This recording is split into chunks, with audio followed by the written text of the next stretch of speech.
guys, and welcome back to another video. So from the title you can probably already see the direction this video is heading in.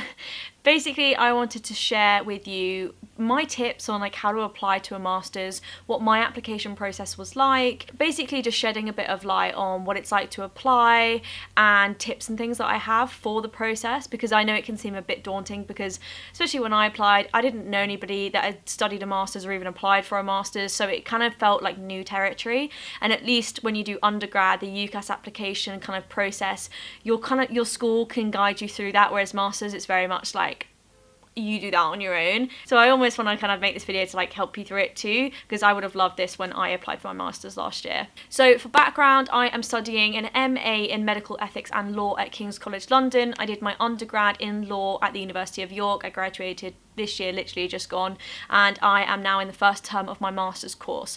So I applied to my master's course in November of last year, so 2019, and then I got my offer about 3 weeks later in the first week of December 2019. So so it's been almost like a full year since I applied, and now I'm here. So basically the way that I'm going to structure this video is I'm going to firstly give you tips on how to even find a master's course, and then I want to go into the application process and what it's like. Then I want to go into funding, how I'm funding, other ways that you can fund a master's course, because I know that can be a main barrier for people wanting to study at postgrad level. And then finally just offering some general tips about the whole process and things that I did in order to find my course. And I will also put all of the timestamps in the description too if you want to jump to certain bits of the video. So firstly, finding courses. The best way to do this is go on a site that collates them all, like find a master's course, or if you want to do an accredited master's course, then a lot of the times if you go to the institution that accredits the courses, they will have a list of all the courses that are accredited. So for example, if you wanted to go and do a psychology master's that was accredited, if you go on the British Psychology Society, is that what they call it? Psychological Society, BPS, then basically it will list all of the courses that are accredited. That basically transfers to any subject that you want to study, so that's a kind of a good place to start if you want to do something accredited. But if you're like me and you just want to study like a Master's of Arts or just something to just generally further your own research interests and have another year in academia, then the way I did it is I went on to find a master's, and I also just did a general Google search of like, okay, masters in either this location or in this subject like law or medical law or around that topic, and then they all came up. I just then picked all the ones that I was interested in, sifted them down to the top 5 that I thought, okay, this is definitely the subjects that I want to be studying, and then from there I just whittled it down in terms of price, location and career prospects. And really that is a personal journey. It all depends on what you want to study, where you want to be living for a year. Do you want an experience that will look good on your CV, or an experience where you can just be in a certain city for a year and like vibe? So they're things to really take into consideration. And pretty much that's how I found my course. So it's quite almost an easy process to find one. It's almost like the UCAS process where all the courses are just listed and you find the best one. So moving on to my application process, there were 4 main elements to my application process. So the first one was the admissions fee, something I didn't even know existed until I started making applications or looking into making an application. And yeah, that's how I had to pay, I think £75 just to make the application, which also I think is worth noting, because if you want to make 2 or 3 applications, that's a couple £100, and to me that's a lot. So that's kind of like one of the reasons why I only applied to one course. And also I think it makes you be super selective about the courses you are applying to, so you have to kind of be really sure about the courses that you want to apply to, but also that you have a really good chance of getting in. So yeah, that's the admissions fee. That kind of was like, whoa, because I remember when I did my undergrad, I thought the UCAS fee of like £20-30 or whatever it was back in my day was like a lot, but like, yo, master's fees is a lot, and it can go up per uni. Some unis are like £100, literally just for like an admin fee. Extravagant. Then the next stage of my application process was references. So I needed 1 academic reference. So thankfully I just used my personal tutor when I was doing my undergrad. That wasn't necessarily difficult to get, but I do know the references depend on the course that you're doing. If it has more of a vocational aspect, then they might want a reference that's more of like an employer or character reference, or they might just want 2 academic references. So it's worth noting that in advance, so you can select the tutors or the people in your life that you want a reference from and do that that in advance so you can like make good relations. And then the next portion of the application process was the personal statement. Arguably, this was like the biggest chunk of my application, and it was, I think, 4,000 characters. I've made a whole video actually on my personal statement where I like read out my personal statement and explain why I put what I put. So I'll kind of like link that up here somewhere. Basically, my personal statement encompassed my academic interests, work experience that I had, like any people that I knew in that field, and basically why I just wanted to study the course. I didn't necessarily find it was a difficult thing to write. I know at undergrad I really struggled to write my personal statement, and I don't think it best reflected my ability, whereas postgrad I was very proud of what I've written, and even reading it back now, like a year on, I'm like, yeah, that's not a bad statement. Like, I feel like it says all that I want it to say, and I think it took me about 45 minutes to write. So I think providing you know what the course entails, what it's all about, and you have relevant experience and knowledge about, you know, whether it's in academic or whether it's about real world things that are happening relating to what you want to do, then I don't think the personal statement is that difficult to write. I feel like in a way you need to just like not overthink it and just think basics. Why am I interested in this course? What do I want to get out from it? Blah, blah, blah. And then from that, you'll be able to write a personal statement quite easily. And if you don't have answers to those questions, then you kind of need to do more research and do more reading into your field to then have answers to those questions. The personal statement depends on the course that you apply to. If they interview, they might put more emphasis on the personal statement than other unis that don't interview, or vice versa. So I didn't have an interview for my course, so basically they solely decided to accept me based on my personal statement and my grades.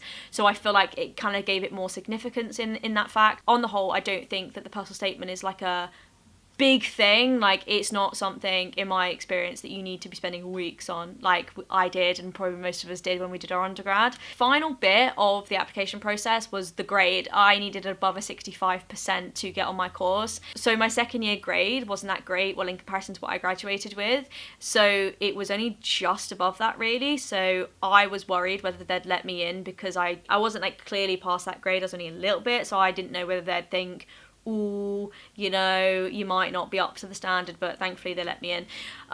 So that's kind of the general application process. As I said, I applied in November because my course was first come, first served, with the applications ending in March. So I kind of wanted to apply early because I knew they were giving offers on a rolling basis. So yeah, I applied in November and I got my offer in the first week of December, and my course is quite small as well. So I think there's only probably 20 people, 25 people on my whole course doing part-time and full-time. So with that in mind, I was quite worried that they'd be selective, but I think, to be honest, because it's such a niche course, I don't think that necessarily was an issue as much as I thought it would be. So now I want to talk about funding. So basically the way that I'm funding my course, I know I get a lot of questions about this, is I'm doing it primarily from my savings, because I worked all throughout my undergrad and prior to going to university. So all of that savings basically is just going into this 1 year. Going to be bankrupt way in a year, but is what it is. And then also obviously you get student loan money that covers the tuition cost, but because they pay it to you directly, my student loan is slightly more than my tuition cost, so there's a little bit money from there. And then generally like YouTube money and just generally jobs that I'm going to pick up throughout the year will help me pay for it. But there also are other kind of ways to get money to do a master's, whether it's from your family, whether it's actually having a job whilst you're studying for a master's, whether it's bursaries or grants or scholarships. It fundamentally just depends on what uni you're applying to, what course you're applying to, and your background. So, you know, look into all of that before you make an offer to a course, because also tuition fees was a big factor for me in deciding where I wanted to go, because my course was £9,990, which is quite cheap in comparison to a lot of the other courses available. Like, for example, a similar course at Edinburgh was like 14,000. So that extra like £4,000 makes the difference, to be honest, in deciding where I wanted to go. So yeah, I very much narrowed my choices down based on the money that I would need to fork out for it, and also the money that they offered me. Like here at King's, they give you it's like a hardship bursary fund that I haven't applied for as of yet, but you can, it's like a rolling fund that you can apply to if you need to, which I thought was a really great thing to have just in case, whereas a lot of unis don't really give you much financial support, and that also kind of was factored into my decision making. So that's pretty much all of the application process and like how to fund it, and just generally about the structure of like applying to our master's course. And now I basically just want to end off with a few of my tips. So my first tip is get on it early. Realistically, if your course, like mine, was a first come first served course, then you'll be wanting to make an application in term 1 of your final year at university, providing that you're at university and not like returning after a gap year or as a mature student. So basically you'll want to make the application as soon as possible, so therefore you need to start looking into master's courses as soon as possible. I started looking into my master's courses around the May-June after I finished in my second year, so that by the time September, October, November came around when I wanted to submit the application, I already had researched the course, I knew what I wanted to do, and I kind of had ideas for what I wanted to put in my personal statement in place because I kind of thought about it over the summer. So that's definitely something that I would recommend for you to do. And also, if it is first come first serves, I said just apply early, don't wait until like the end date because you might miss out. And also, if you apply super early, they're more likely to kind of let you in if it's first come first served because they'll just want to fill up places. But equally, see if others have an end date. Like a lot of other courses have like a capped end date in that they will not give offers until that date has passed. So in that case, maybe wait a little bit longer, boost up your CV, get a bit more work experience, start term 1 and maybe half of term 2 depending on when the end date is. And it also gives you more time to think about your application, research more, read more into what you want to do. It gives you more time to basically produce a stronger application. Secondly, and it goes without saying really, but it has to be said at the same time, is just researching your course. I feel like the pillars of postgraduate study are research and like knowing your direction and knowing what you want to do and specifying more, so that they really need to be built into your application. So you need to research your course and exactly why you want to study that course over opposed to a course exactly the same as that but at a different institution. Like why that institution, why that course, why those modules, why those lecturers? Is there anything that that course and that place is offering that other places don't, that pique your interest or make you think that I need this for my future career goal, things like that. But also researching specifically around your subject. So for me, I'm doing medical ethics and law. Basically over the summer before I made my applications, I researched a lot into like bioethics, like issues in the National Health Service here in England were facing, and just general health ethical issues. So I had like a general overview of what the course topics entailed, because it's one thing to just like look at a module and be like, oh, okay, yeah, like justice and allocation of resources, cool. But like without doing further research, I didn't really know what that entailed. Therefore, I couldn't really talk about that in my application in any real depth until I had that additional knowledge. So basically do loads of research in order to boost up your application and be able to link your current experiences and your future career goals to that course and basically explain why you want to do it. And finally, I guess this is like almost, I was going to say a stalky tip, but that's a bit like weird.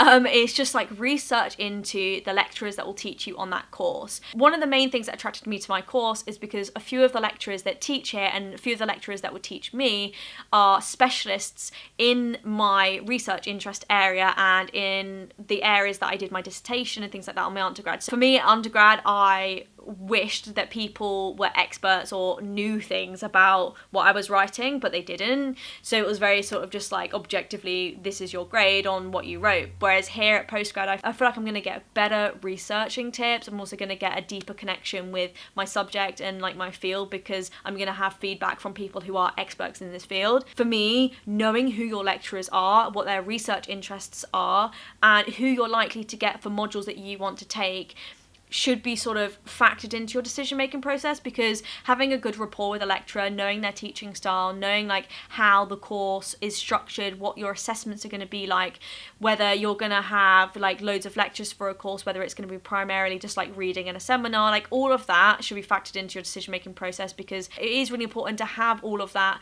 to your interests and to your preferences for the year. Otherwise it's just like a draining year of doing a course that's not necessarily maybe taught in the way that you want or by people that you want.